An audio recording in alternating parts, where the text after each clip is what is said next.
We respectfully request the Sangha great virtues for the sake of this assembly and all living beings. Please chant the wonderful Dharma wheel to teach and guide us how to end birth and death, leave suffering and attain bliss, and quickly realize non-birth.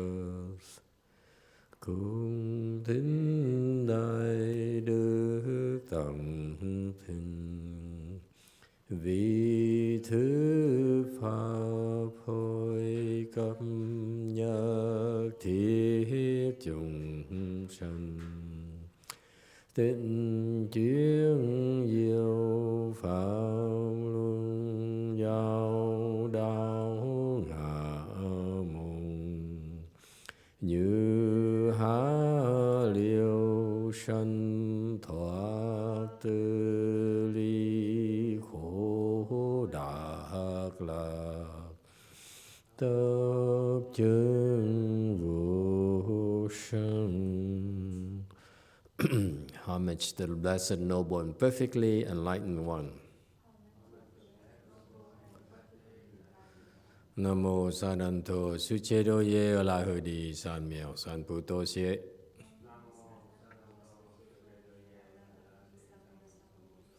Namo Tadakta Toya Daya Alahade Tamil Tambo Da Toa.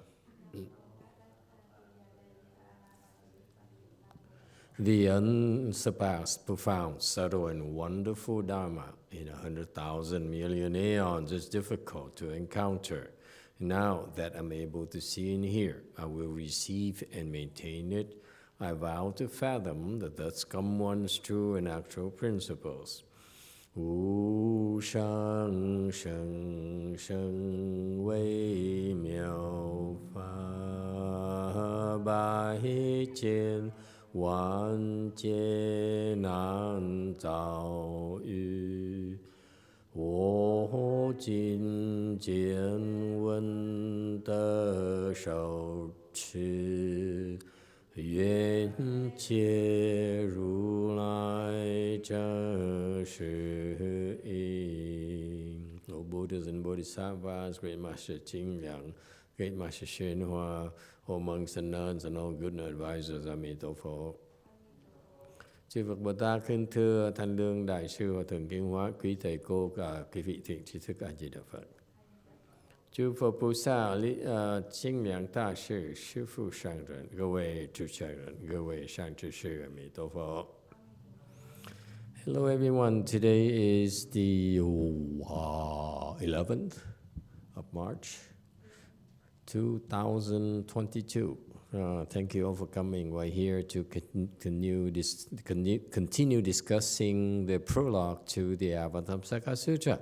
We are currently on door number 1, slide 235. Okay, let's jump right into it. Lights may be emitted, kshetras may quake, or there may rain down flowers and clouds of incense, all of which contribute to the arisal. 或放光动煞，或华语相云，皆为发起。 Okay, 236 commentary. It says here that when the Buddha spoke, or when the Flower Adornment Sutra was spoken by the Buddhas in Mahasattvas, the world of the flower treasury, that's our universe, experienced 6 kinds of quakes. And the heavens rain down precious flowers, and they descend in colorful profusion, and there are clouds of incense, clouds of flowers, clouds of garlands, clouds of necklaces, and all sorts of many more different types of clouds. And all those are the conditions that precede the teaching of the Flower Dharma Sutra text itself. Okay, so these are very auspicious portents, if you will. So that's what happens in life in general. There are so-called miracles, so-called auspicious indications or auspicious happenings that really are usually associated with the great accomplishments, the great results, the great benefits to the world. All right? In particular, the Flower Dharma Sutra being spoken is of tremendous, immensely beneficial to the world. That's why you have these celebrations, these fireworks, these beautiful, these wonderful manifestations to show the rejoice in people's heart, in the wonderful benefits that will arise from this it's being spoken. 237, therefore within all assemblies when the Dharma is about to be spoken in most, lights are first emitted, which both represents the light of wisdom and sustains creatures. 故诸会之内，将欲说法，多先放光，通表智光，以备物故。I notice, for example, here, the Chinese thing come immediately, whereas at Weimang Temple, they seem to be, a lag of about half a second or a second or so. Just indication. So each locality has different portents. Okay, commentary 238.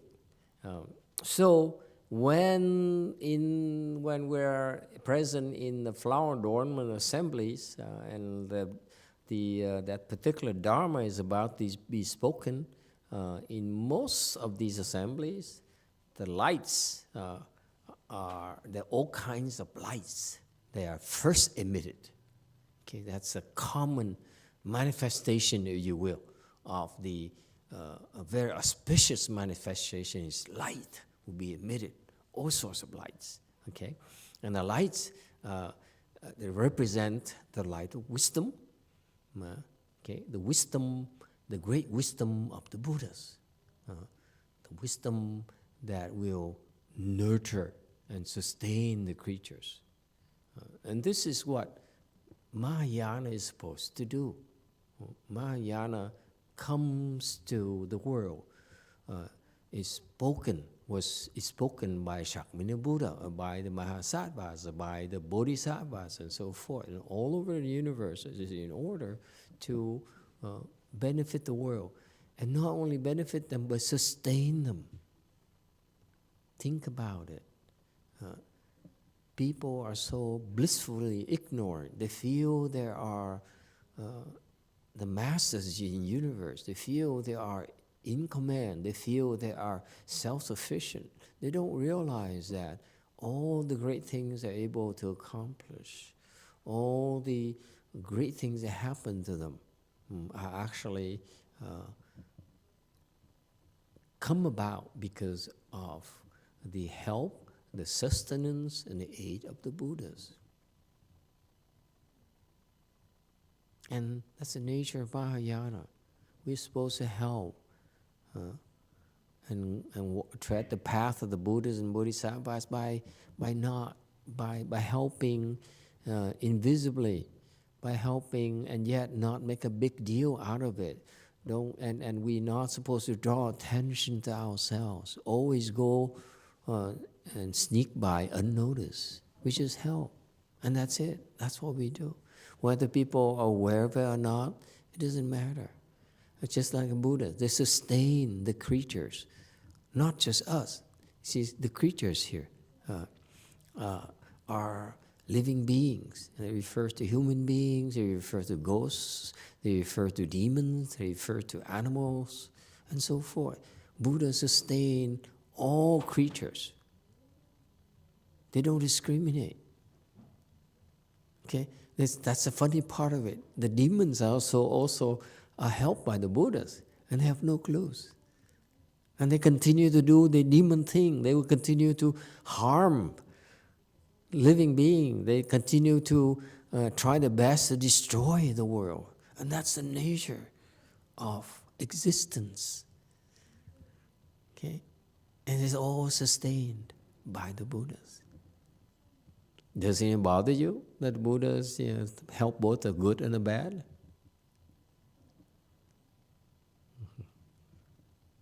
That's something that intellectually people cannot understand. Okay? 239. Moreover, it is of two kinds. One, light which does not destroy sequential order, for it increases in subtlety according to the positions. 然有二种：一，不坏次第光，随位增为故。 Okay.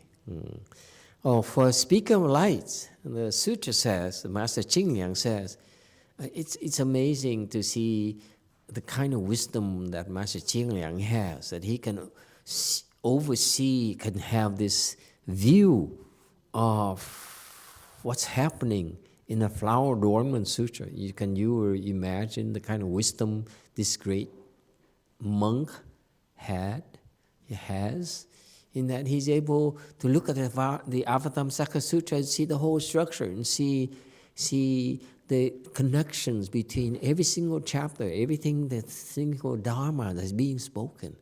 That to me requires the wisdom of a Buddha. Okay? No way. Unless he's a Buddha, he's able to speak with so much authority, with so much clarity, and be able to analyze this to the minute details what's happening in this sutra. So it's so wonderful.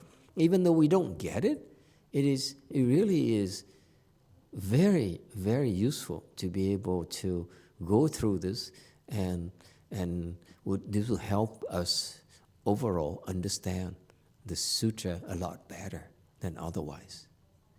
It would be a mistake to me to study this sutra without going through this prologue. Agree, disagree? Okay? All right. So the light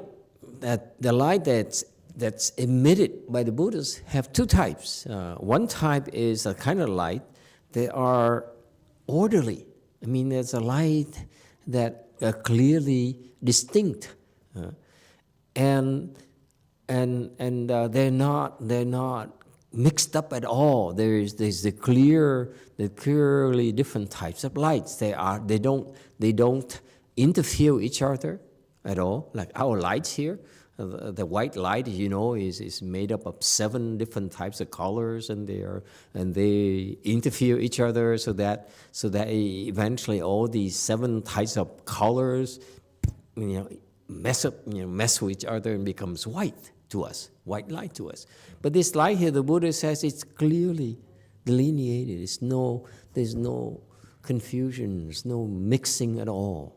Okay, that's one type of light that the Buddhas would emit, or the Bodhisattvas would emit when they speak the Flower Adornment Sutra. Very auspicious manifestation. And furthermore, the light here it's orderly, sequentially. So the light here, it's like as if there's a pipe that lights continue, and you have this light show, okay, that goes on and on and on, sequentially. It's the higher positions that are able to discern the subtlety, the increase in subtlety, meaning that as higher levels you are, meaning we're referring to high level here refers to what? High levels of bodhisattvas or mahasattvas in particular. This is the Mahasattva in attendance. They would see the sequential life. They see how wonderful, as they are levels, the higher the levels, the lights became more wonderful, more subtly, with great subtlety, more wonderful. Okay? So that's what the Mahasattvas are able to discern. 241. 2. Light that that perfectly interpenetrates without obstruction, for all the individual lights interconnect and penetrate each other. 2. 圆通无碍光，随一一光，皆结通故。And the second type of light are they interpenetrate, and yet they don't obstruct each other at all. Okay, so that's a second type of light that they are emitted when this flower Dharma Sutra was spoken. 243. The lights emitted differ according to locations, but in general, there are 10 kinds of light, each of which is symbolic. This will be known when the texts are reached. 随处放逸，总有时光，各有所表，至文当知。244. The lights also vary by locations, depending on the particular Buddha lands, the particular parts of the Buddha land where the sutra was spoken. They are different. And there are 10 kinds in general. For example, in the second assembly, the Buddha emits light from wheels on the sole of his feet. In the third assembly, the light is emitted from the feet, the toes. And in the fourth assembly, a light emitted from the tops of the feet. Fifth assembly, light emitted from the kneecaps. Okay, so they're different. The different lights are different from emitted from different parts of the Buddha's bodies.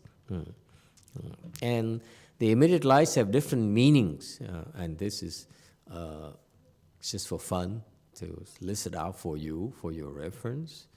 Try to understand them. I can't. So the lights in general sent out of the Buddha stand for the principle of unobstructed, perfect interpenetration. All right? Whether you understand it or not, that's what it is supposed to stand for. Meaning that unobstructed, perfect interpenetration, don't need to discriminate, don't need to,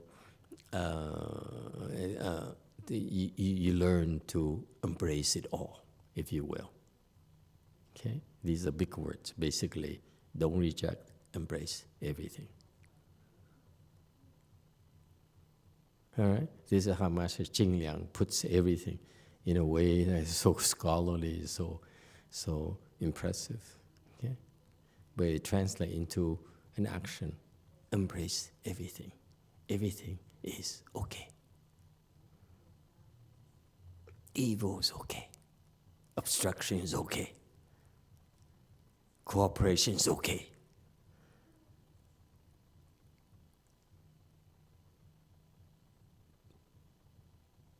Being such a unpleasant personality is okay.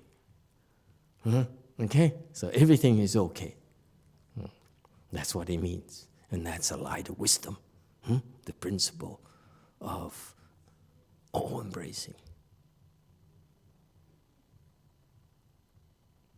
Failure is okay. Ugliness is okay. Wonderful is okay.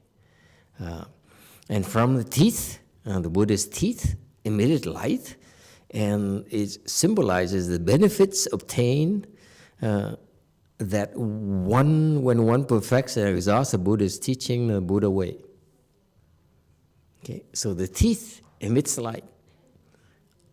I didn't pay attention at it because I don't quite understand. For when you perfect and exhaust the Buddha's teaching and Buddha way, meaning that when you become a Buddha, okay, then you know what it means. Or the light from the Buddha's mouth, okay, represent the true disciples of the Buddha who are born from a Buddha's mouth. So they're the disciples of the Dharma, okay. We are all disciples of the Buddha, and therefore we are born from the Dharma, okay, and we are disciples of the Buddha's Dharma. right? So that's why light will emit from the mouth. Or light would be from the face, and they also stand for disciples, true disciples of the Buddha. So the face emit light, and also represents chewing flavor of the Dharma. Okay, chewing gum, chewing Dharma. Now 246, a light emitted between the eyebrows symbolizes of one vehicle and the proper Dharma and the middle way, if you will. Okay, it's funny. I've been talking Dharma to all kinds of people recently, low level and high level, and I said something to someone. I said, you know why it's funny when I realized that when I first started to learn the Dharma, I went to meet Hinayana people because it's something I could read and understand back then. And when I read the Mahayana, Dharma books and sutras, I couldn't understand anything. It's scary. But then I got to the point where I got saturated Hinayana Dharma. I said, I need something a little bit deeper. And so I went to Mahayana and I read Mahayana. And there's one concept that stood out that the Hinayana people don't ever talk about. It's called the middle way. And finally, and no one really in Mahayana, especially my master's disciples, talk to us about the middle way at all. Why is that? Sangwok Sunim, we're preparing her to go back to her home country.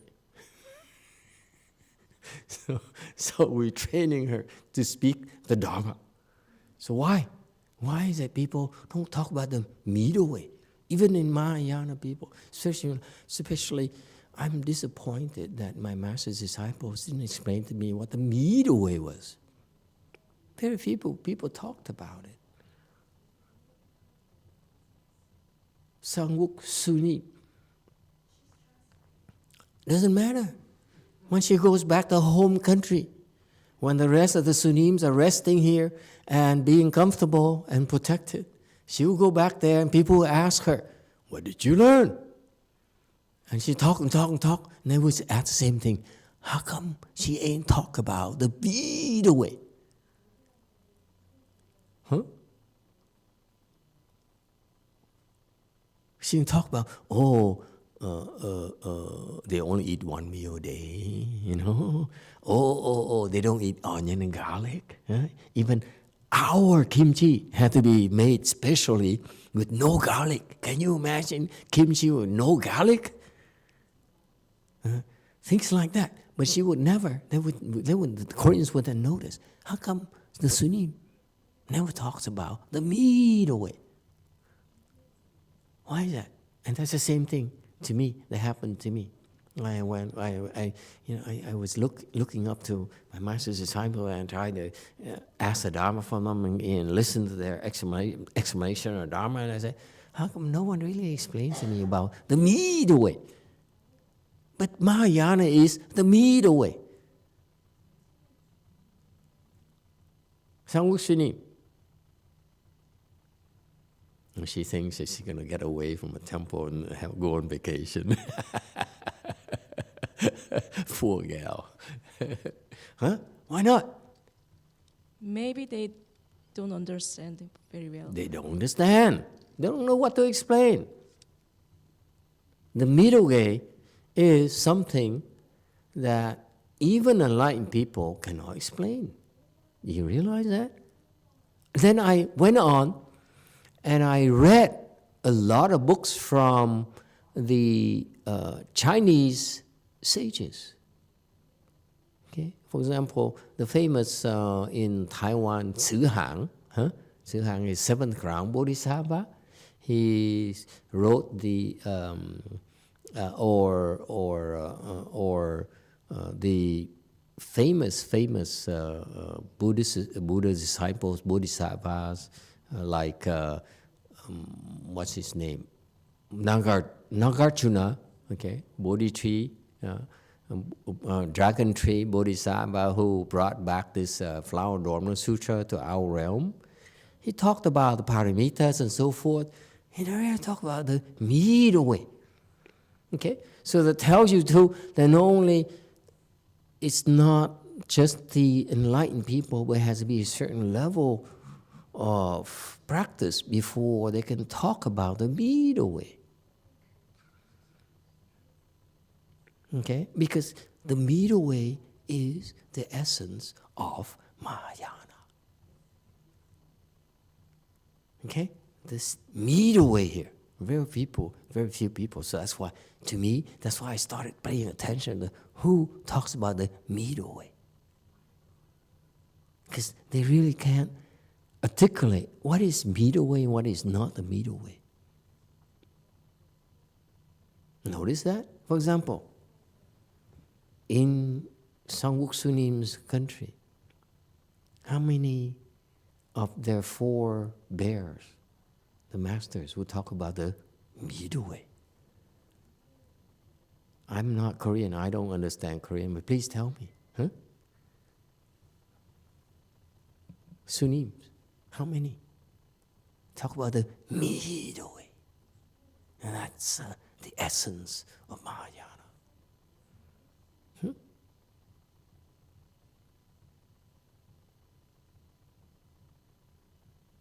Okay, so the light emitted from between the eyebrows,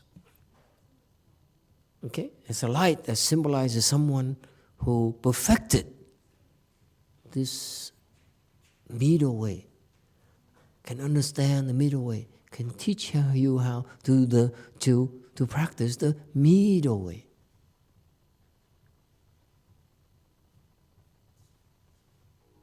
So far, so good? The lights from the wheels on the soles of the feet represents the 4 kinds of faith. Okay, so underneath the feet, the Buddha, when he speaks Dharma, he sits in full lotus.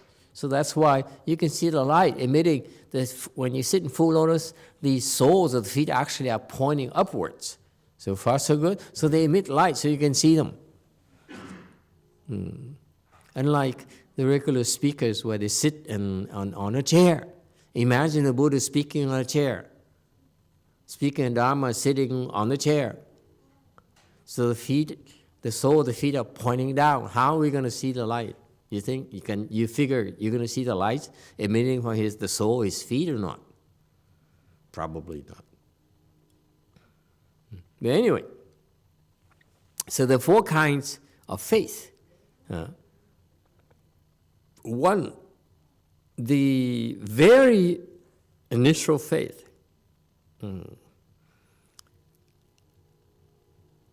going from elbow to above. Because the feet is the lowest part of the body that represent the Dharma produced in very least elevated position, meaning this Dharma here, this Buddha Dharma of ours, this Mahayana of ours, will take care of the lowliest of the lowly. Okay? It does not reject them at all.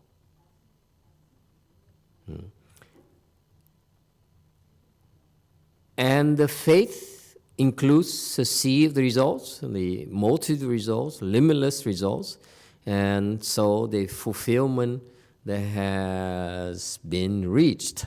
Okay, so that's from the faith. Number 2, the light from the toes. So light emitted from the toes symbolizes you are secured within the Dharma. Okay, light from the tops of the feet. You must rely on the Dharma to cultivate. And light from the kneecaps, which bend and straighten, represents turning away from self towards others. Okay? Turning away from specifics towards principle. There's association. There's a parallel between turning from the self towards others, turning from to specific towards principle. The wisdom is broader, is bigger, is deeper. Turning away from cause and towards effect. So in short, there's a transference that goes towards in those directions, going from the first ground to the 10th ground. 248. The light emitted from between the eyebrows in the 10 grounds symbolizes having certified to the principle of 10 suchnesses.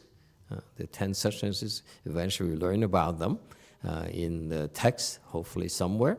And having perfected, having perfectly perceived the ultimate meaning of the middle way. You see? The middle way has increasingly higher levels of penetration of understanding.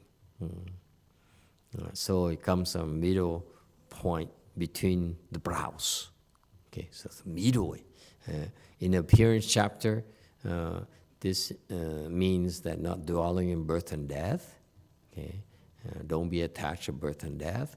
Not dwelling in nirvana, nor being attached to nirvana, nor dwelling in two extremes. What are the two extremes?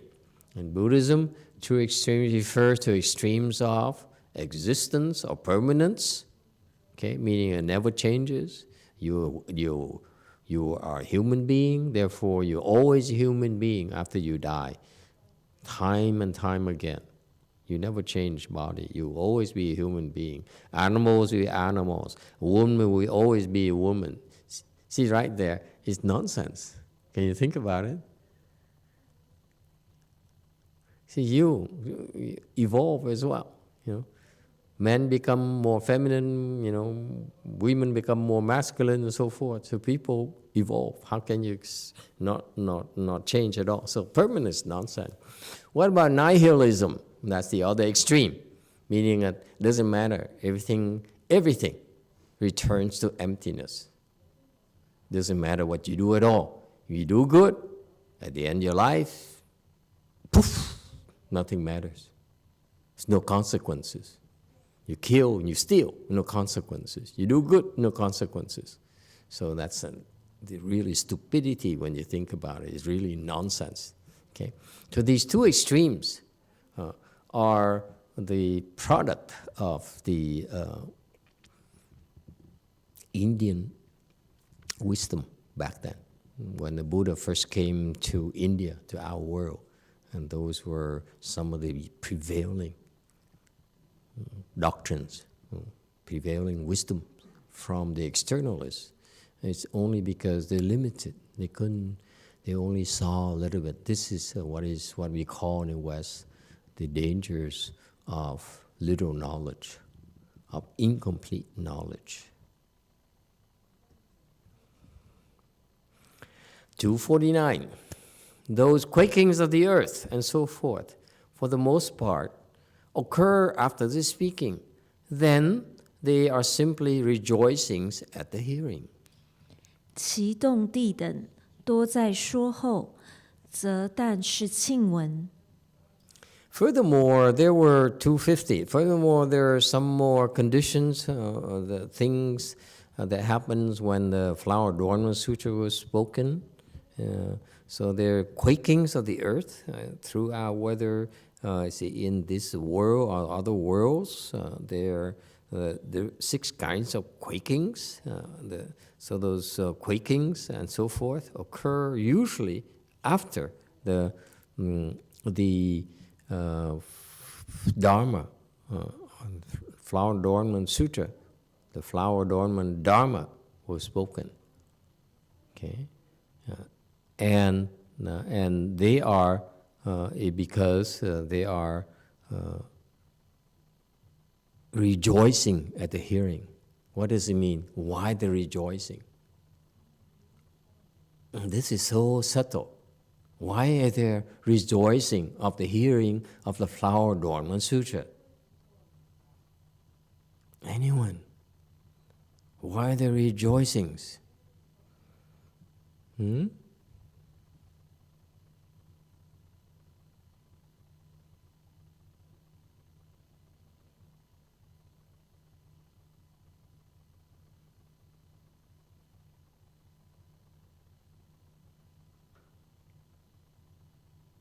Hello? Why are there rejoicings at all?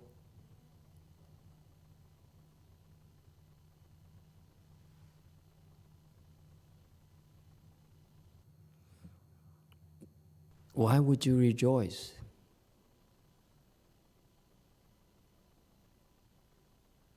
You rejoice because you have something that you didn't have before, yes? You attain something, yes? That's why you rejoice. For example, you rejoice when you hit the super lotto. That's rejoicing, isn't it? Are you guys becoming all Koreans or what? We always are stone-faced. Be yourselves, okay? You don't need to compete with the Koreans. What happened? I cannot see anyone in this thing here. It's turned off for a reason. Huh? So the rejoicing is because people are so happy they attained something they didn't have before. What is something? What is that something they didn't have before? This is the sutra is so profound. These things happen and people don't pay attention. What is that? You attain something you didn't have before. Is it like someone just call you and say, hey, you just received inheritance. Your distant aunt just died and left you a lot of money. Is that something like that? No, this is a magic of the Flower Adornment Sutra. When you listen to the sutra being spoken, whether you recite it and you hear it even, or you bow to it, okay, you will enter samadhi. I'm telling you, this is going to happen. This is why a lot of people in my master's temples, a lot of his disciples would recite it day in, day out, bow to every single Chinese character, you know. I remember that famous 3 steps, 1 bow monk. He would bow all day, okay, yeah, and then the part of the practice that a lot of people do, okay, is they bow to every single character of the sutra, Buddhist sutras. So much more you bow to every single character of the Avatamsaka Sutra. Bow.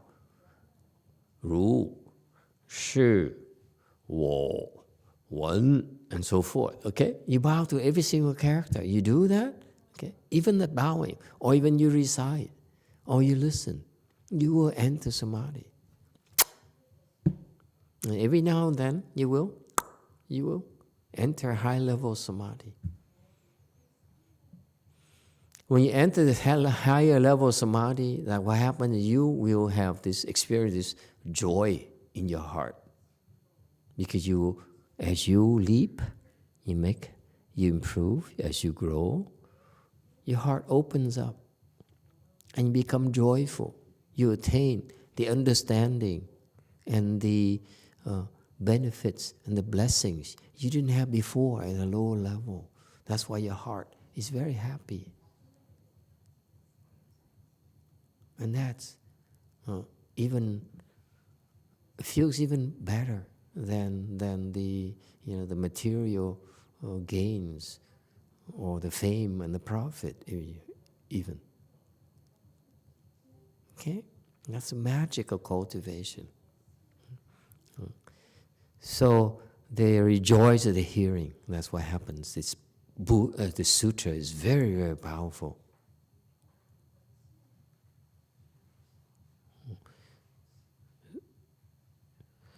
(251) Yet, when, as in the 10 grounds, although there are rejoicings at what was before, they connect in meaning with what arises afterwards. So there are then conditions for the teaching. 如实地中，虽是庆前，意间起后，则是教缘。252.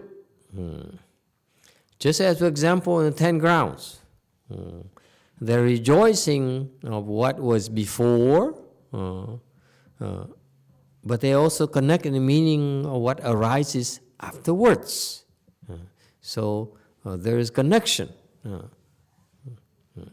between what happened before and then what happened after. So that's why those are the conditions for the arisal of the teaching. You see, now I can see the Wei Mountain has a question. Thank you.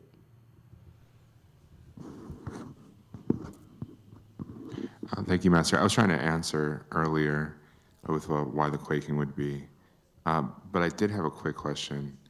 Going back to that unobstructed light and also like the conditions for receiving it and creating it. When I've been practicing lately, I've been more preferential towards some Buddhas than others, like Medicine Master versus Amitabha. Is that discriminating mind wrong, and why? No, it's not necessarily wrong. It's just your personal experience when you practice the Dharma. So, for example, you have some more affinities with the Medicine Master Buddha Dharma right now, so that's why you feel better practicing it. And therefore, you like it more than the other Dharmas, whether it's Amitabha Buddha or another Buddha and so forth. That's natural. It's nothing to worry about. It's something that you have to learn just to make a note of that instead of trying to understand everything that happens to you. I know some people who are constantly, they're so keenly aware of themselves, everything that happens to them that they want to understand. Every single little change, every single thing, every single little thing that happens to them. And that's typical of smart people, typical of intellectuals. And they're much better. Eventually, as they improve, they will learn to let go and just simply make a mental note of what's happening, and that's it.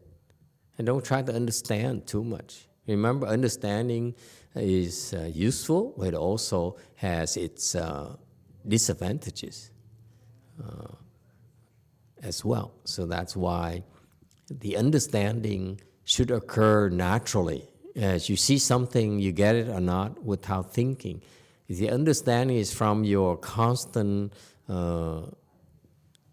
questioning, constant drive to understand, is not that useful. Eventually, these people just will find out.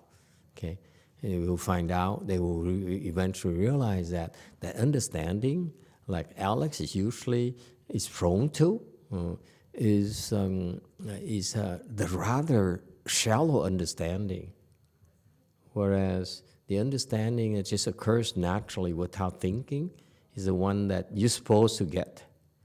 And then it will change. As you improve, that understanding will evolve as well. All right? So that's why don't be too enamored with understanding. It will happen naturally. First of all, just make a note. Be aware of it, what's happening to you. And if you understand, fine. You don't understand, just shelve it for now. And eventually, you will understand. And eventually, later, you will understand even more. It's a natural occurrence, okay? So don't try to understand too much at all.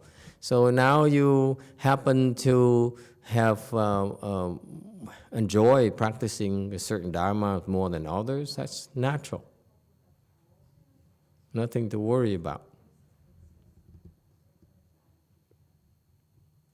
Yes?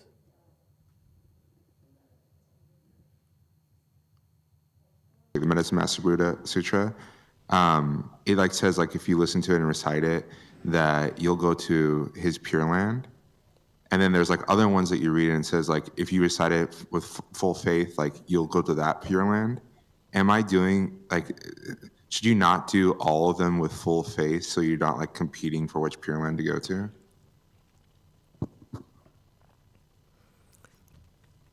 Just recite. You try to understand again. If they say, you recite this and go to Pure Land, just accept it at face value for now. It actually means a lot more than it sounds. I read those things, I got greedy and said, okay, I keep reciting this because its benefit is wonderful. Then eventually I learned to let go and realize that it's not beneficial to be greedy. Okay, if you just recite, so for example, let me be specific for your sake.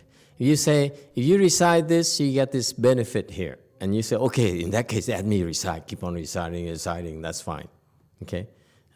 But it is far more beneficial for you just to recite and you get to the line, say, okay, this will, I do the great compassion repentance, therefore I will be able to go to any Buddha land I want. Okay? When you get, that's fine. You do that, you accept it at face value, that's it. And don't be greedy because of it.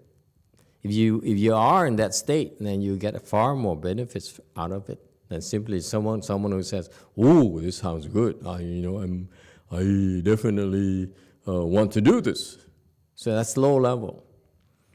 At high levels, you just recite, and it says so. Fine. Don't move. Don't be moved by that. Don't be greedy. Don't become greedy for it. Because if the Buddha says so, there's a reason for it, and the benefits are real, but the benefits are far greater when you don't discriminate and you just do it. In essence, eventually, when you get high, you realize that Guan Yin Bodhisattva in the Great Compassion Repentance, for example, she says that if you recite the Great Compassion Mantra, then you can go, attain to anything, get anything you want. If you don't, I will vow not to ever become a Buddha. Okay? So it made me greedy, by the way. So I said, in that case here, this is wonderful. I found a way, a surefire way to get to fourth stage Arhat. When I was cultivating, I was so desperate. I said, what the hey? I mean, I just want to get to fourth stage Arhat. Will someone please tell me how to do it? And no one had the courage to tell me or slap me in the face, say, why are you so greedy?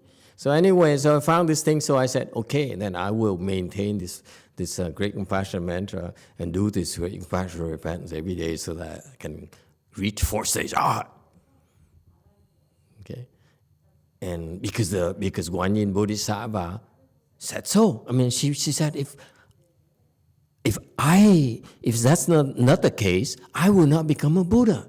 So it says, got to be true.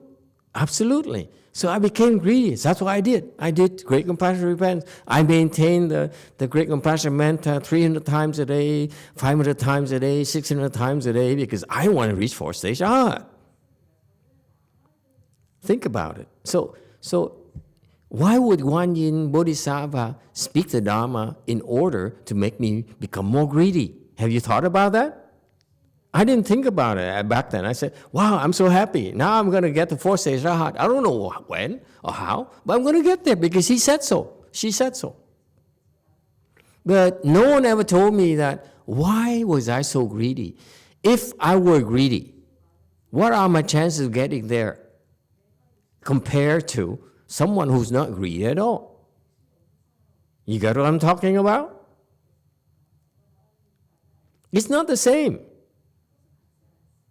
When you think about it intellectually, you say, clearly, if someone is greedy and say, I do it because I'm greedy, because Guan Yin Bodhisattva said so, versus someone who says, I believe in Guan Yin Bodhisattva, I'm going to just recite it because eventually I'll get there. There's a huge difference in results, yes?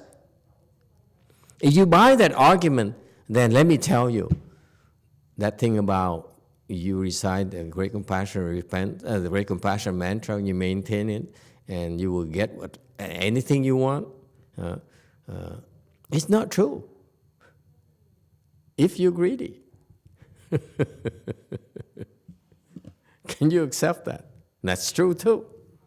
If you're greedy, you won't get it.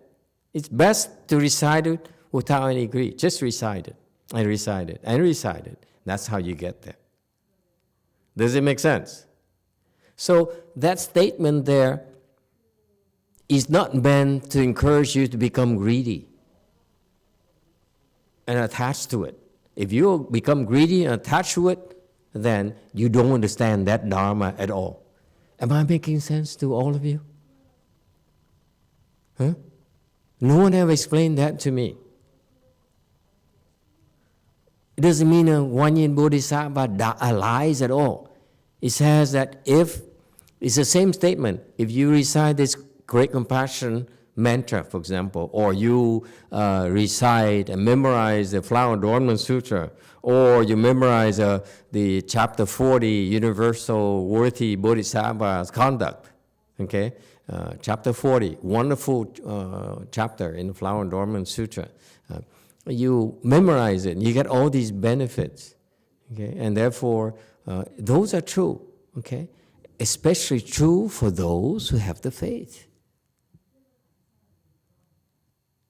But if we read those things and we become greedy and we become discriminatory, then our benefits will not be as great. Therefore, we get there, but it will take a little bit longer. That's all. It's still true. So that's the difference between practicing under a good no advisor versus with someone who has no wisdom to guide you. Okay?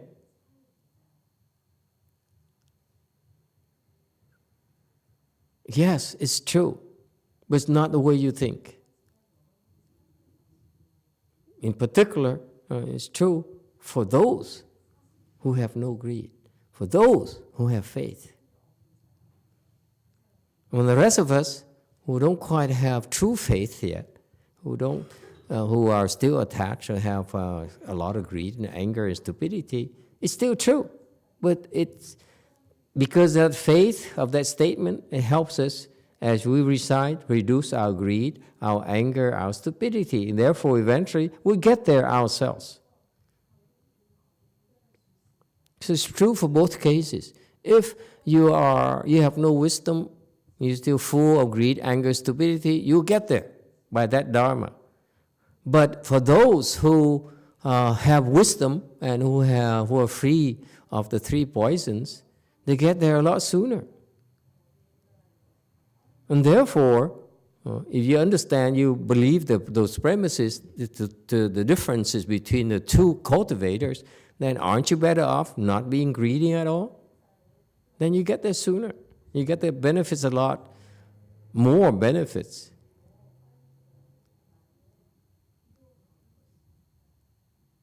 All right? So going back to the original point where he says he enjoys the Medicine Master Buddha more than others, great, enjoy doing more of it. For now, but there will come a time where you say, oh, how come I don't enjoy this anymore? How come I don't get the benefits anymore? Then move on, do another Dharma. Okay? Things change, just like the seasons. Conditions change. For now, is this Dharma, next is another Dharma. That's why in Mahayana we have 84,000 Dharma doors. They're all equal. They're all important. That's why.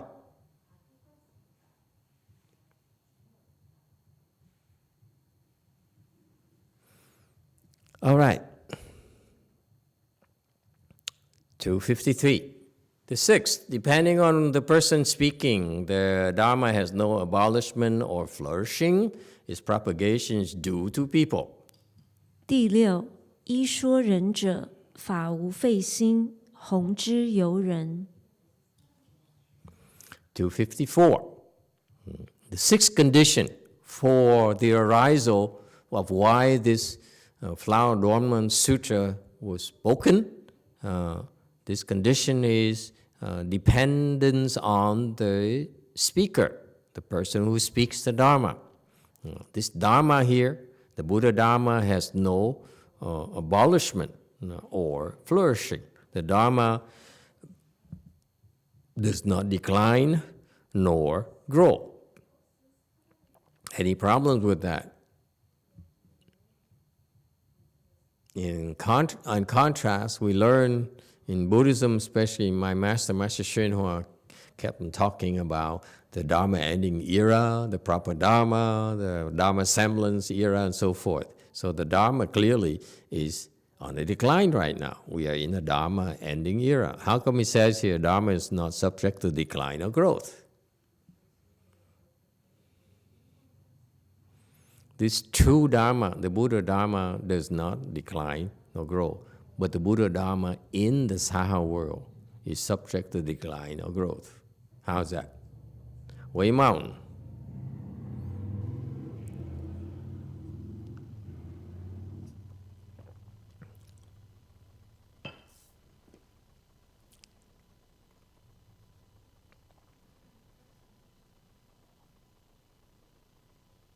Master, I remember in the commentary of the Pure Conduct, Master YongHua said that because the Dharma is practiced by the people, wherever people practice the Dharma, that's the proper Dharma. And those who doesn't practice the Dharma that is the Dharma ending age, is the people who practice be diligent or those who be lazy. There's two types.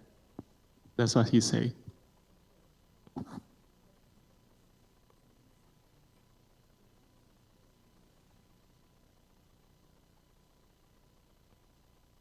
But why does the sutra here says that the Master Jingliang says here the Dharma is not subject to decline or growth?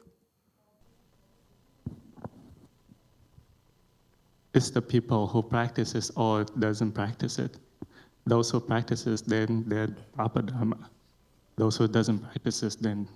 No. The Buddha Dharma is constant.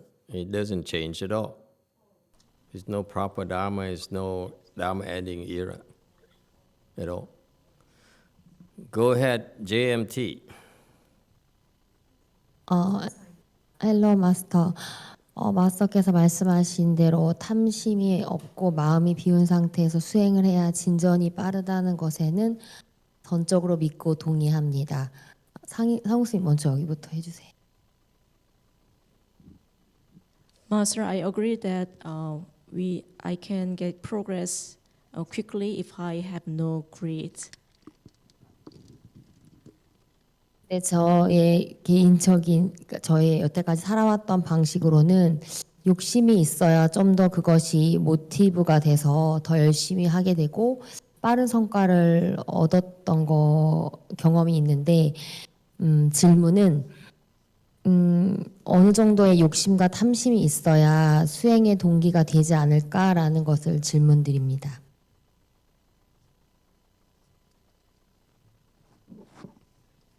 So far, when I have agreed, it motivated me, and I got some more result very quickly. So I thought, I think we need some sort of greed to progress. That is my question. Do we need some kind of greed to get progress? Good question. If we don't have greed, how are we going to get rich? We're not greedy for a happy family. How are we going to get married?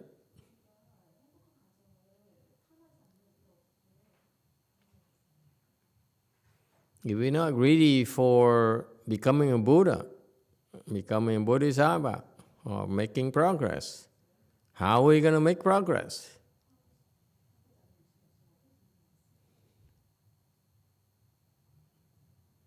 That's a good question. Sangguk Sunim, if your Korean compatriot asks you that, how are you going to answer that? What did you learn?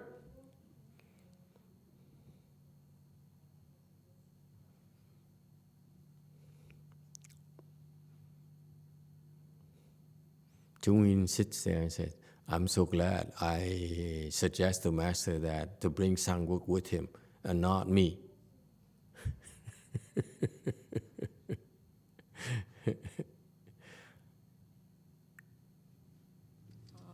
At first we needed that kind of greed, but as we keep continuing our cultivation, we should not attach to the results. Should not attach results. Very good. Are you attached to results? Careful. Maybe not. So after all this time here, Sangwok is really so comfortable. He says, I don't care. I don't care. I feel so good. Life is so comfortable. It doesn't matter anymore. Am I correct? You become lazy. It's not just greed anymore. It's become laziness.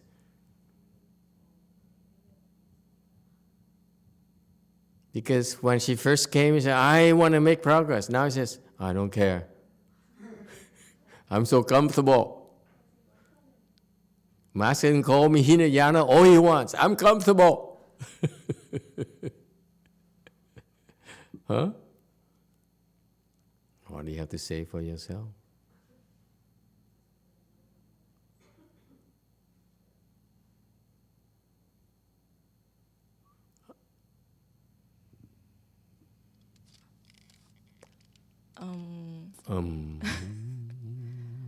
I'm just doing my daily work every day. You're supposed to do the daily work. So it's just a job. You go back to the same before. When he first came a couple of years ago, he says, it's just a job. I said, you do ceremony? Yeah, it's just a job. You cook? Yeah, it's just a job. We do our jobs. Is that it? There's no greed.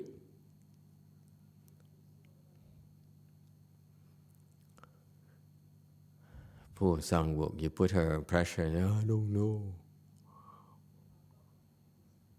Okay, Chung Yin Sinim, suppose you're going and they ask you that. Let's see who's better, and we can always change tickets.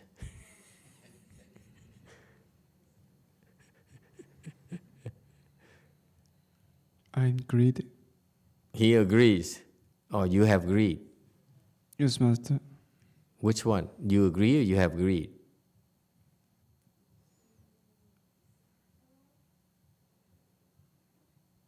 Yes. Yes? Yes to what? I'm greedy. You have greed. Yes, Master. Greed for what? What kind of greed?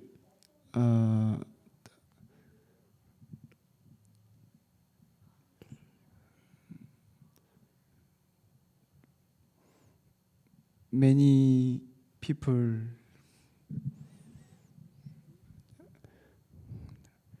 go to Pure Land. Go to Pure Land. Yes, Master. Which Pure Land?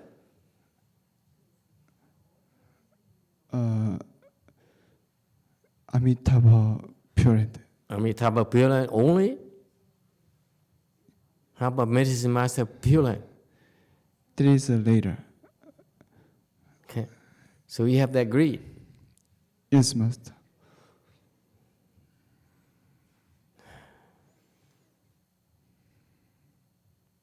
Disappointing. After all this time, he's still so greedy.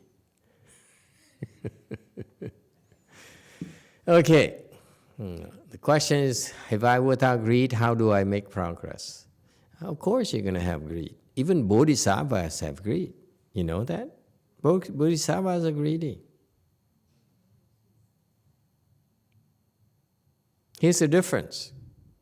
The journey is that you have to be greedy starting out. You have to be greedy to improve. You have to be greedy for improved health. You have to be greedy for increasing your wisdom. You have to be greedy for increasing skills. All those are what you will gain from your practice. For example, when you practice the mantras that we teach you, or you recite sutras that we explain to you and we make available to you, or you practice chant as the way we train you, you will get a lot of worldly benefits, a lot, right? All those who've been with me for a long time, you realize you're getting a lot. It improves your performance at your jobs. We improve the relationship in your family, okay? You and your family, yes? It will make you healthier, yes? The benefits are so tremendous. There's so many. Makes you happier, less stressful, more desirable. Some people recently look younger. Can you imagine? How vain. Some people, for a lot of people, say, wow, I look so much younger than before. And that's a benefit of chant, a benefit of the practice of Buddhism. Okay? Can you imagine, for example, you sit here and say, when you practice chant, these are the benefits. You look younger, you live longer, you become stronger, you're more attractive.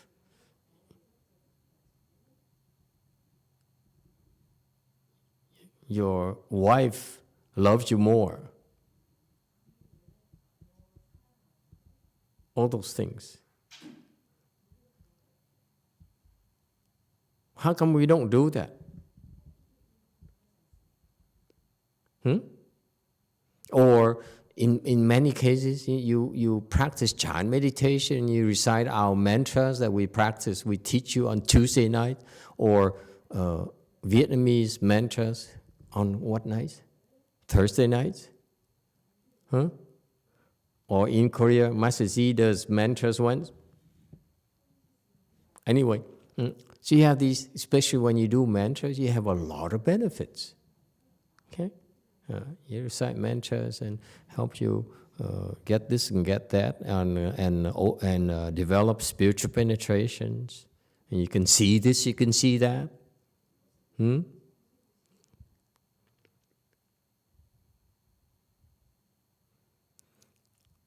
we don't rarely talk about those things because there are smaller benefits. They're not worth talking about. They're not that big of a deal.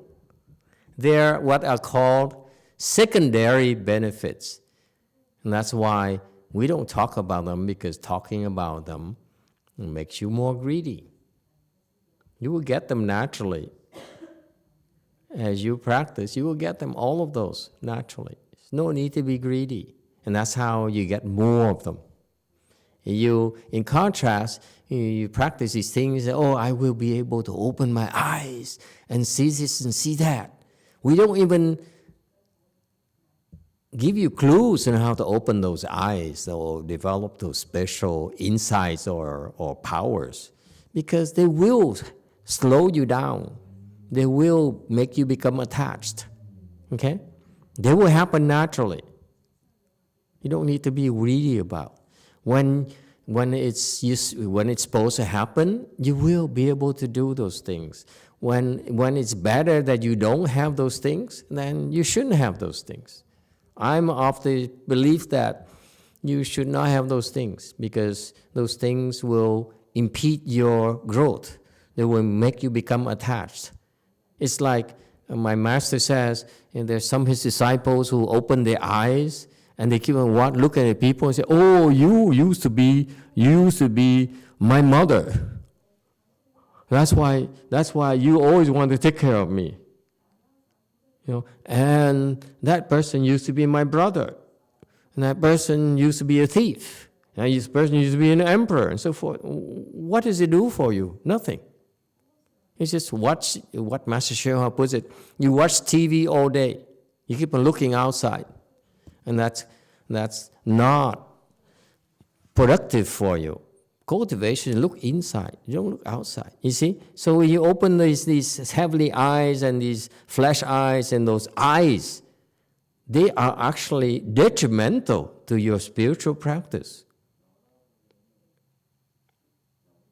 because it's so fascinating, so cool that you keep on looking, you keep on using them, and you waste time looking outside, which is not cultivation at all. That's called entertainment. It's like watching TV, going to the movies. Okay? So that's why it's better not to have those, because they tend to get in the way of your cultivation. But when you get higher levels, when you need those, like Master YongHua, he needs to have those to do his work.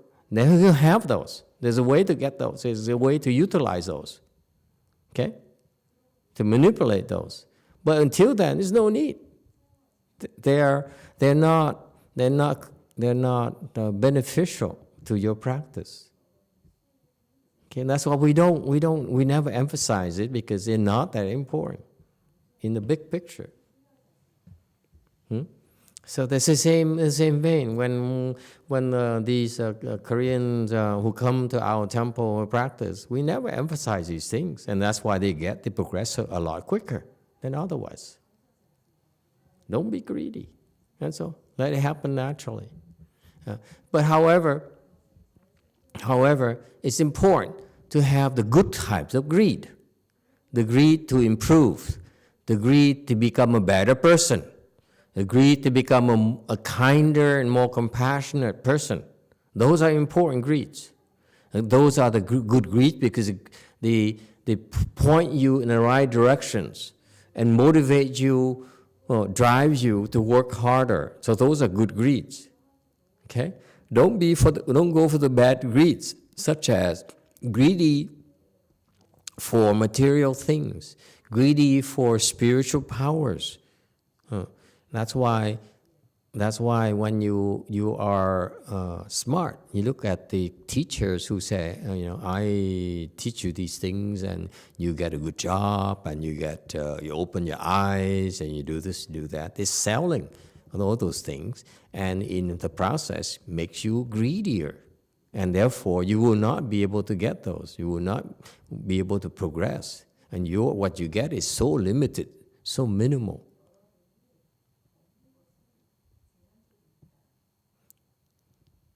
The higher you rise, the higher level of samadhi, the greater the benefits when you choose to reap those benefits. So isn't it better for you to get higher first before you reap the benefits? Because you get the benefits, they will make you harder to progress. So far, so good. That's why there's no point being greedy. However, you need to have this greed to go higher. Yes? So two types of greed: bad greed and good greed. Bad greed will stop your progress. Good greed will help your progress. So far, so good. All the way, okay? So even so, bodhisattvas definitely are greedy. But theirs is good greed. Greed that arises from wisdom. At low levels, you have greed that arises from stupidity. Okay? So this is what happens. You start first by learning to discern about the good greed and the bad greed. Low levels, you need to learn. We as teachers need to help our students, how people discern between the good greed and bad greed. Okay? At low levels, the bad greed is the one that makes you attached to external things.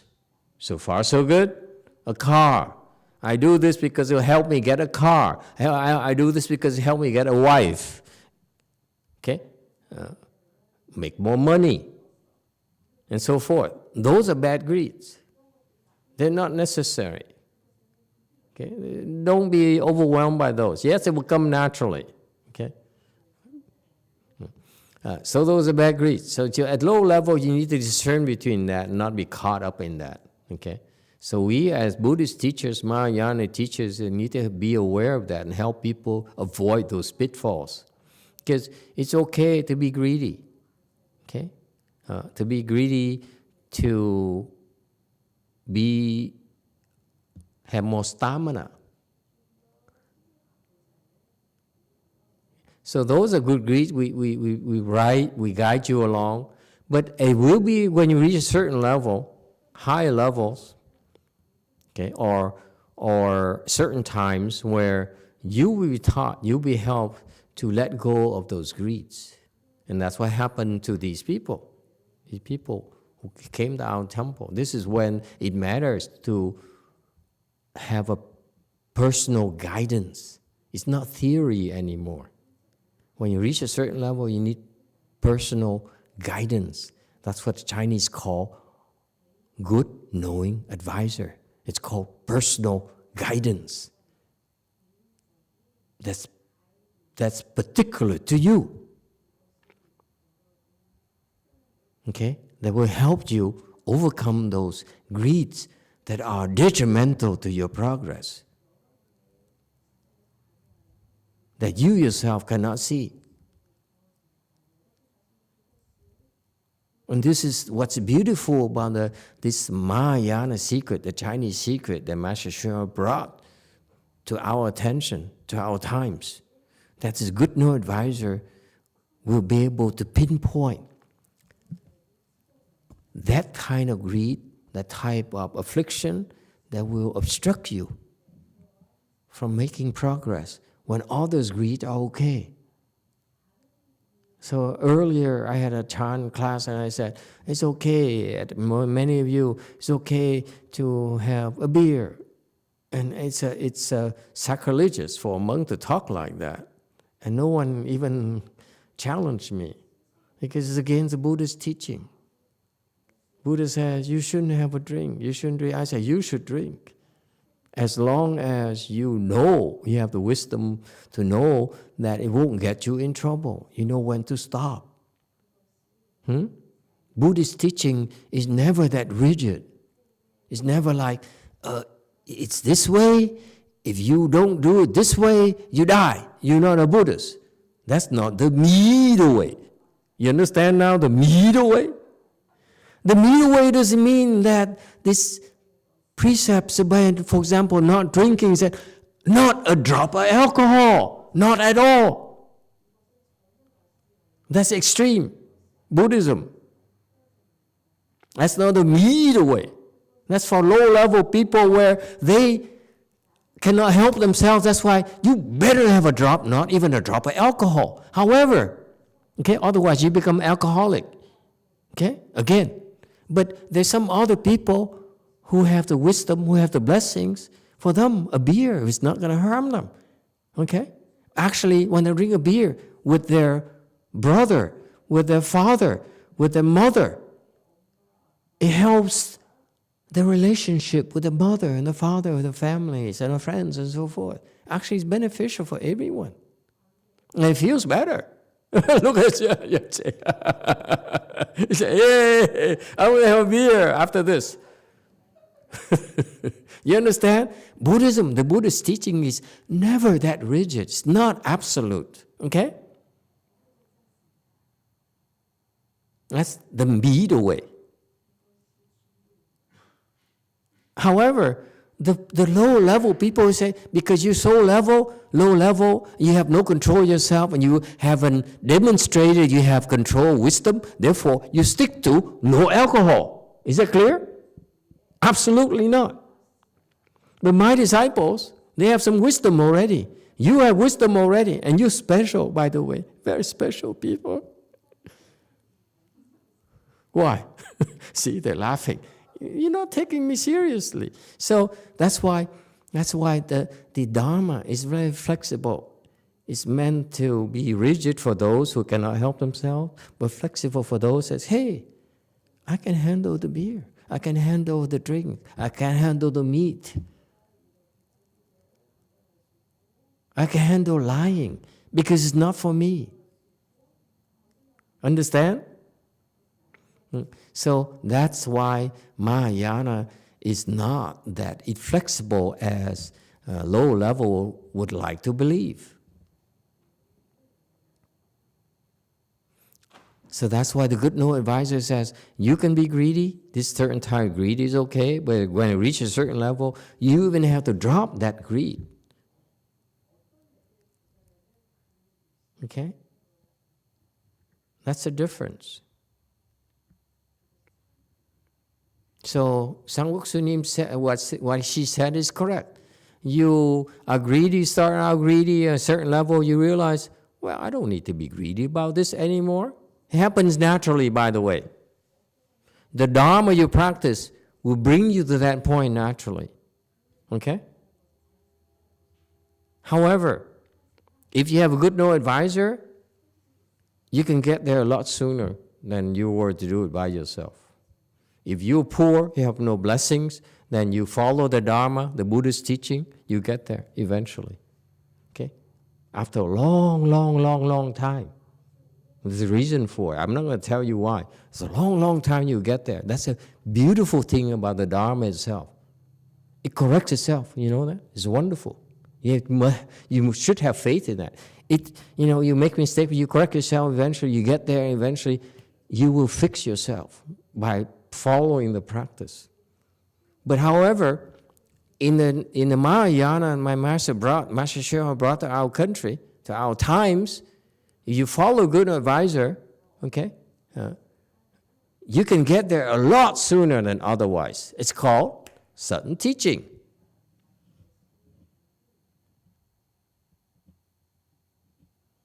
That's all. Yes, is there a question here?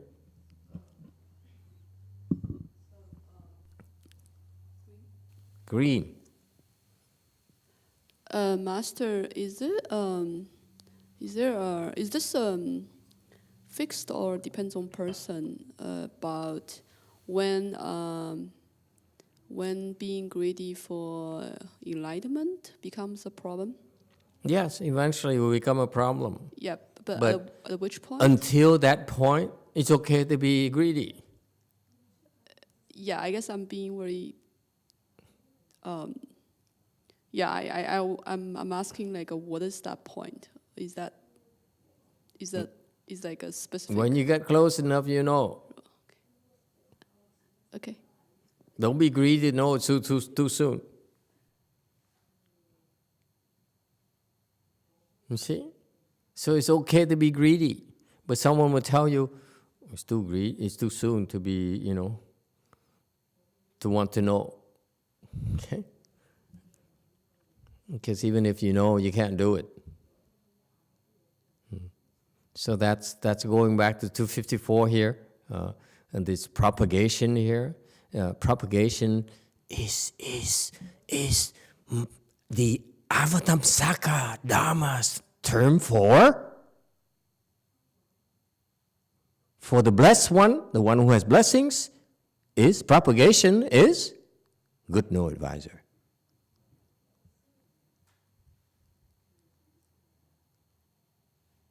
Make sense to you? Propagation here is not just the sutras.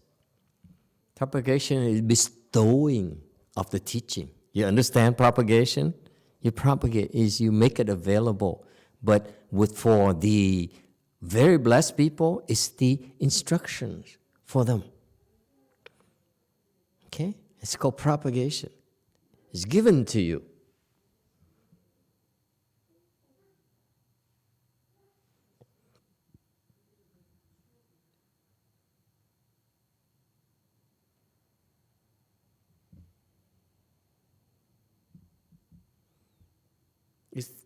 It's individually tailored to you. That's called propagation. Okay?